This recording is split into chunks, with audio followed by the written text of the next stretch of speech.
నగరంలోని స్థానిక stone house పేట సమీపంలో వెలసి ఉన్న శ్రీ వాసవి కన్యకా పరమేశ్వరి దేవస్థానమునందు అమ్మవారి జన్మదినం మహోత్సవ కార్యక్రమాలు ఘనంగా ఏర్పాటు చేశారు.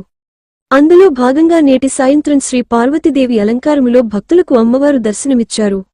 మూలవార్లకు కుంకుమ అలంకరణలో కన్నుల పండుగగా అమ్మవారు దర్శనమిచ్చారు. వచ్చిన భక్తులకు ఎటువంటి అసౌకర్యాలు కలగకుండా దేవస్థానం నిర్వాహకులు అన్ని ఏర్పాట్లను నిర్వహించారు. ప్రతిరోజు సాయంత్రం శ్రీ వేమా సుబ్రహ్మణ్యం గుప్తా గారిచే కనికా పరమేశ్వరి జీవిత చరిత్ర పురాణ ప్రవచనం ఏర్పాటు చేశారు.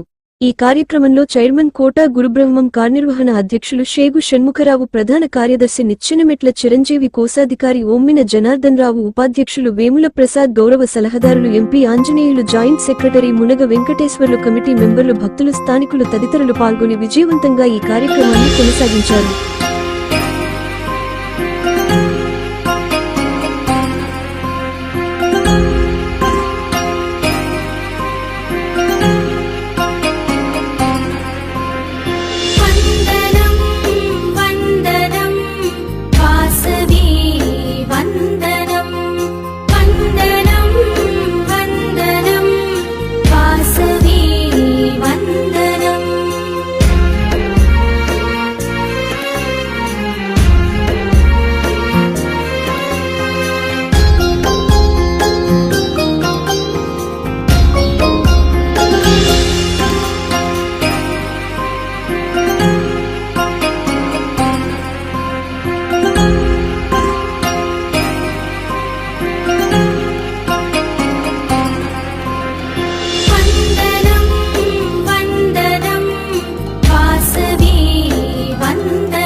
ప్రతిరోజు సాయంత్రం శ్రీ వేమా సుబ్రహ్మణ్యం గుప్తా గారిచే కనికా పరమేశ్వరి జీవిత చరిత్ర పురాణ ప్రవచనం ఏర్పాటు చేశారు.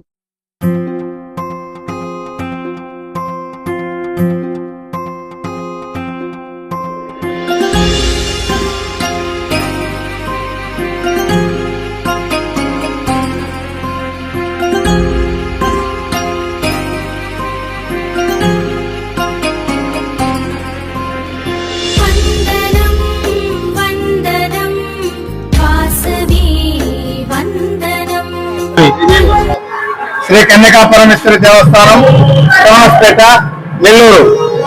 మరి ఈరోజు అమ్మవారు శ్రీ పార్వతి అలంకారంలో బ్రహ్మాండమైన అలంకారంతో అమ్మవారు వెలిసిపోతున్నారు.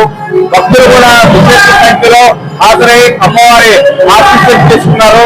ఈ కార్యక్రమం గత మహోత్సవాలు అమ్మవారి జన్మదిన సందర్భంగా చాలా విశేషంగా గత మూడు రోజులుగా జరుగుతున్నాయి. అలాగే చివరి రోజైనటువంటి 26/4 ఆదివారం రోజు సాయంత్రం అమ్మవారికి విశేష అలంకారాలతో నగరోత్సవ కార్యక్రమం కూడా చాలా కన్నుల పండుగగా జరుగుతుంది.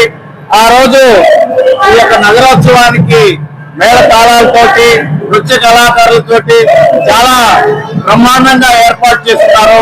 కాబట్టి భక్తులందరూ కూడా విశేషంగా ఆ కార్యక్రమానికి హాజరై అమ్మవారి కృపకు పాత్రలు కావాల్సిందిగా దేవస్థానం తరఫున మరీ కోరుతున్నాం.